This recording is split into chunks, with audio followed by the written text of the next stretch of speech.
नमस्कार। विषय विशेष YouTube channel पर आप सभी का स्वागत है। रिजर्व बैंक ऑफ इंडिया वित्तीय वर्ष 2022-23 के दौरान डिजिटल करेंसी लॉन्च करने वाला है, जो ब्लॉकचेन टेक्नोलॉजी पर आधारित होगी। इसकी घोषणा वित्त मंत्री ने बजट पेश करते समय की। जब से डिजिटल करेंसी पेश होने की घोषणा हुई है, तभी से लोगों के मन में इसे लेकर काफी उत्सुकता है। मसलन डिजिटल करेंसी होती क्या है, डिजिटल करेंसी क्रिप्टो करेंसी से अलग कैसे होगी, बैंकों की इसमें क्या भूमिका होगी और डिजिटल करेंसी से आम लोगों को क्या फायदे होंगे। विषय विशेष के इस खास एपिसोड में हम डिजिटल करेंसी से जुड़े इन्हीं मुद्दों पर चर्चा करेंगे। इसके साथ ही बात करेंगे कि डिजिटल करेंसी लॉन्च होने की राह में क्या क्या चुनौतियां हैं और अभी हम जो डिजिटल पेमेंट्स करते हैं वह डिजिटल रुपया से अलग कैसे है।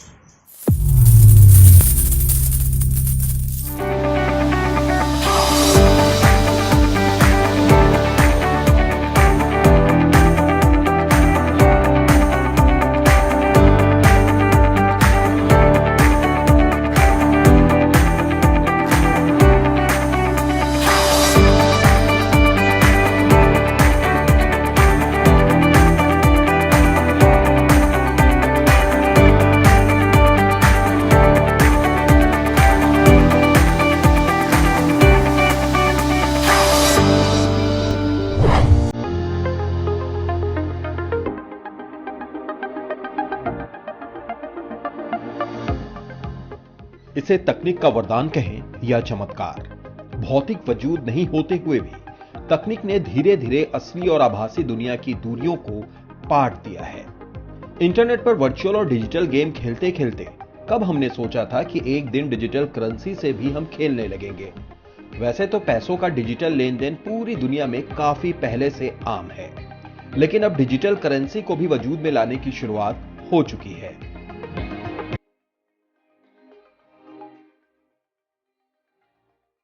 डिजिटल करेंसी एक ऐसी करेंसी होती है जो भौतिक रूप से मौजूद नहीं होती, लेकिन उस करेंसी का मूल्य होता है। दरअसल कोई भी मुद्रा, पैसा या धन जिसका इंटरनेट और कंप्यूटर सिस्टम के जरिए प्रबंधन, संग्रहण और लेन देन किया जाता है, उसे ही डिजिटल करेंसी कहते हैं। यह कैश यानी नकदी पैसे का इलेक्ट्रॉनिक रूप है। डिजिटल करेंसी हमारे नोट की तरह ही होती है, लेकिन यह कागज पर छपे नोट नहीं होते, बल्कि एक नंबर की तरह होते हैं जिसे आप अपने मोबाइल या कंप्यूटर पर संभाल कर रख सकते हैं। और अगर आप उस नंबर को किसी के साथ साझा करते हैं तो उस नंबर में निहित रकम तुरंत ही दूसरे व्यक्ति के पास पहुंच जाती है। यानी जैसे आप अपनी जेब से नोट निकालकर किसी दूसरे को देते हैं, ठीक उसी तरह आप अपने मोबाइल से एक नंबर निकालकर दूसरे को देकर अपना पेमेंट कर सकते हैं।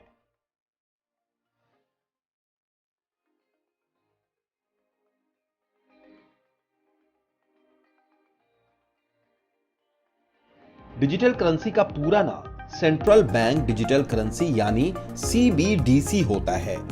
इसे किसी भी देश का केंद्रीय बैंक ही जारी करता है। जिस देश का केंद्रीय बैंक इसे जारी करता है, उस देश की सरकार से इसे मान्यता मिल जाती है।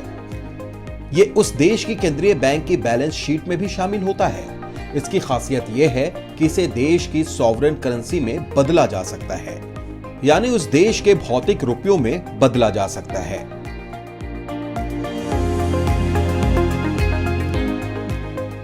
भारत में डिजिटल करेंसी को रिजर्व बैंक द्वारा जारी किया जाएगा। इसके तहत रिजर्व बैंक से डिजिटल करेंसी चाहने वालों को यह करेंसी मिलेगी और आप इसे जिस किसी को भी पेमेंट या ट्रांसफर करेंगे उसके पास ये आसानी से पहुंच जाएगी। ये ना तो किसी वॉलेट में जाएगी और ना ही बैंक अकाउंट में, बल्कि सीधे आपके मोबाइल या कंप्यूटर में जाएगी और बिल्कुल कैश या नगद की तरह ही काम करेगी। यानी बिना किसी बिचौलिए या बैंक के इसके जरिए ट्रांजैक्शन संभव हो पाएगा। RBI के मुताबिक भारत में डिजिटल करेंसी दो तरह की होगी, रिटेल और होलसेल। रिटेल डिजिटल करेंसी का इस्तेमाल आम लोग और कंपनियां कर सकती हैं, जबकि होलसेल डिजिटल करेंसी का इस्तेमाल वित्तीय संस्थाओं द्वारा किया जाएगा। आरबीआई जो डिजिटल करेंसी लॉन्च करेगा, एक तो वो एक सॉवरेन बैंक उसको करेगा, उसका कोई एक आपको पता है कि वो किसने लॉन्च करी है। दूसरा वो जो कन्वेंशनल बैंकिंग सिस्टम है, जो आपका कन्वेंशनल रुपया है, रुपी है, ये उससे पूरा का पूरा इंडिपेंडेंट चलेगी और ये एक ऑटोनमस करेंसी होगी और सिर्फ इसका कोई नोट प्रिंट नहीं होगा, ये इंडिपेंडेंट रहेगी। तो इस तरह से ये जो आपका करंट जो बैंक बैलेंस है, हम जो उसको कह रहे हैं, ऐसा नहीं कि अगर आप आरबीआई की डिजिटल करेंसी में आपके पास 100 रुपए है, वो हो सकता है वो बैंक के 100 रुपए से बराबर ना हो, कम हो या ज्यादा हो, तो वो एक इंडिपेंडेंट एक अलग करेंसी होगी, वो खाली ऑनलाइन फॉर्म में होगी, मगर वो अनोनिमस नहीं होगी। और चूंकि वो कोई क्रिप्टो करेंसी की तरह नहीं होता, इधर सट्टा नहीं होगा, बिकॉज आपको पता है कि देश का सॉवरेन रिजर्व बैंक उसको इश्यू कर रहा है, तो उस करेंसी की जो एक ट्रस्ट वैल्यू है वो बहुत हाई रहेगी और किसी तरह का कोई स्कैम होने का या किसी तरह का पैसा डूबने का आपका कोई चांस नहीं है।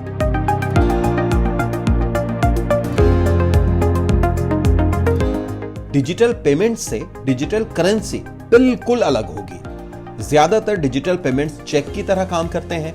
इसमें आप बैंक को निर्देश देते हैं कि वो आपके अकाउंट में जमा राशि से इतने रुपए का पेमेंट या ट्रांजैक्शन कर दे, तब बैंक उतनी राशि का पेमेंट करता है। इस तरह डिजिटल ट्रांजैक्शन में कई संस्थाएं और लोग शामिल होते हैं जो इस प्रोसेस को पूरा करते हैं। लेकिन जब आप डिजिटल करेंसी के जरिए किसी को पेमेंट करते हैं तो वो सामने वाले को तुरंत मिल जाती है और यही इसकी खूबी है। अभी हो रहे डिजिटल ट्रांजैक्शन किसी बैंक के खाते में जमा रुपए का ट्रांसफर है, लेकिन सीबीडीसी नकद करेंसी की ही तरह काम करेगा।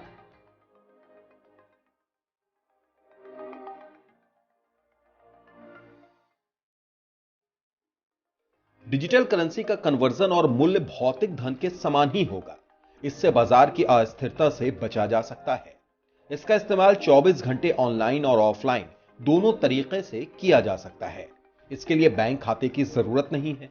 इसकी मॉनेटरी पॉलिसी रिजर्व बैंक के हाथ में होगी और वो तय करेगा कि डिजिटल रुपया कितना और कब जारी करना है। इस लिहाज से देखें तो मार्केट में रुपए की अधिकता या कमी को मैनेज किया जा सकेगा।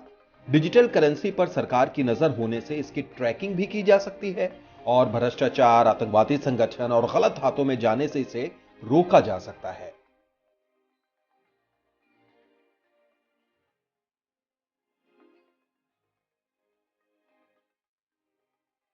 हालांकि डिजिटल करेंसी को लेकर कुछ चिंताएं और चुनौतियां भी हैं।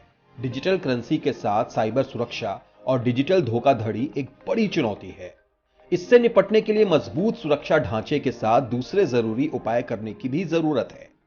एक अन्य चुनौती इनके यूजर्स की गोपनीयता से जुड़ी है, क्योंकि जो संचालक होगा वही डिजिटल पहचान पत्र एकत्र करने और प्रसारित करने के लिए जिम्मेदार होगा।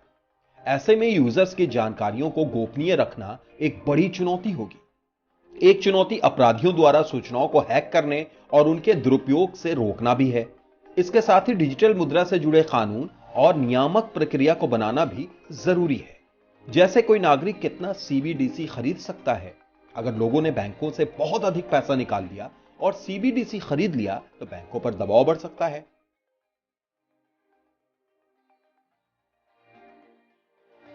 भारत में डिजिटल करेंसी ब्लॉकचेन टेक्नोलॉजी पर आधारित है। ब्लॉकचेन टेक्नोलॉजी को बेहद सुरक्षित माना जाता है। ब्लॉकचेन दरअसल एक डिस्ट्रीब्यूटेड लेजर या डेटाबेस है जिसकी जानकारी लेन देन से जुड़े हर नोड या कंप्यूटर या इंसान तक होती है। आमतौर पर बही खाते या रजिस्टर में दर्ज जानकारियां सिर्फ बैंक के पास होती हैं, लेकिन ब्लॉकचेन तकनीक में लेन देन से जुड़ी हर जानकारी उससे जुड़े नोड्स या यूजर्स के पास होती है। कोई भी लेन देन तभी मुमकिन होता है जब चेन से जुड़े लोग ऐसा करने की अनुमति दें। इस तरह यह जानकारी सबके लिए सार्वजनिक होते हुए भी बेहद गोपनीय रहती है। इसमें हर ब्लॉक एन्क्रिप्टेड होता है और पीयर टू पीयर यानी व्यक्ति से दूसरे व्यक्ति तक सीधे ट्रांजैक्शन हो जाता है।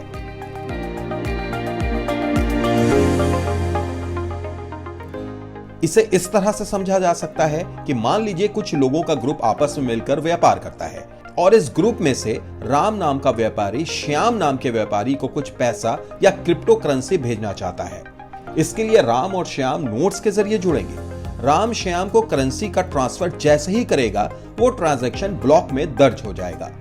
ब्लॉक में दर्ज हुई जानकारी सभी लोगों तक पारदर्शी तरीके से पहुंच जाएगी। लेकिन मामला यहीं तक सीमित नहीं है।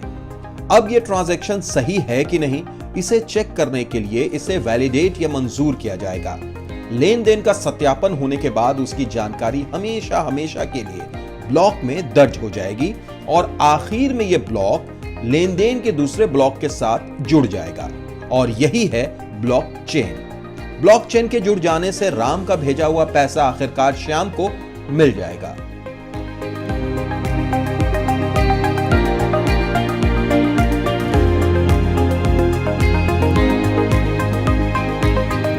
वहीं डिजिटल करेंसी की बात करें तो 1980 के दशक में डिजिटल करेंसी पर विचार शुरू हुआ और 1989 में डेविड चॉम ने सबसे पहले इंटरनेट करेंसी डिजी कैश की शुरुआत की। जबकि ब्लॉकचेन तकनीक का सबसे पहला इस्तेमाल 1991 में हुआ, जब Stuart Haber and W Scott Stornetta ने इस डिजिटल डॉक्यूमेंट को टाइम स्टैम्प करने के लिए यूज किया था। और इसी ब्लॉकचेन टेक्नोलॉजी का इस्तेमाल कर 2009 में जापान के सतोशी नाकामोतो ने क्रिप्टो करेंसी बिटकॉइन का आविष्कार किया। इसके बाद सैकड़ों क्रिप्टो करेंसी का इजाद हो चुका है जो ब्लॉकचेन तकनीक पर आधारित है। हालांकि बिटकॉइन या अन्य क्रिप्टो करेंसी के जरिए सिर्फ कुछ चीजें बेची या खरीदी जा सकती हैं। यह डिजिटल करेंसी नहीं है क्योंकि असल दुनिया में इनका कोई वैल्यू नहीं है और इन्हें कैश नहीं किया जा सकता है।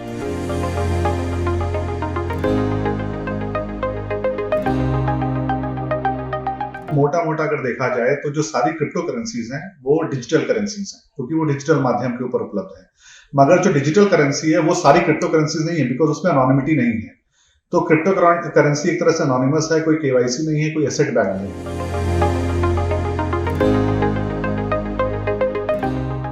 बिटकॉइन या अन्य क्रिप्टो करेंसी का सबसे बड़ा नुकसान यह है कि इसका कोई भौतिक अस्तित्व नहीं है क्योंकि इसका मुद्रण नहीं किया जा सकता है।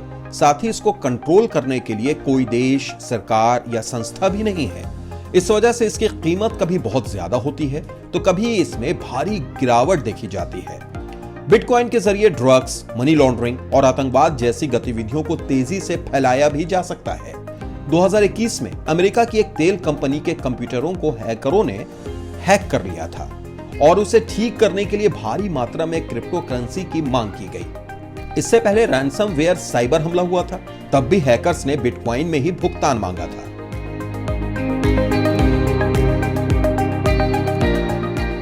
यही वजह है कि भारत समेत दुनिया के अनेक देशों के केंद्रीय बैंक डिजिटल करेंसी जारी करने की मांग कुछ समय से कर रहे थे ताकि डिजिटल करेंसी के रूप में बिटकॉइन जैसी क्रिप्टो करेंसी का विकल्प तैयार किया जा सके। बैंक ऑफ इंटरनेशनल सेटलमेंट्स के मुताबिक दिसंबर 2021 तक दुनिया के करीब 87 देश CBDC यानी डिजिटल करेंसी पर काम कर रहे थे। बहामास, नाइजीरिया समेत 9 देश तो पूरी तरह से डिजिटल मुद्रा लॉन्च भी कर चुके हैं। वहीं चीन और दक्षिण कोरिया समेत 14 देश अपना CBDC लॉन्च करने को लेकर पायलट प्रोजेक्ट चला रहे हैं। Canada, Japan, Sweden, Switzerland, Britain और अमेरिका के साथ साथ यूरोपीय यूनियन भी बैंक ऑफ इंटरनेशनल सेटलमेंट्स के साथ मिलकर डिजिटल करेंसी पर काम कर रहे हैं। इसके अलावा दुनिया के अनेक देश डिजिटल करेंसी लाने की संभावनाओं की तलाश में जुटे हुए हैं।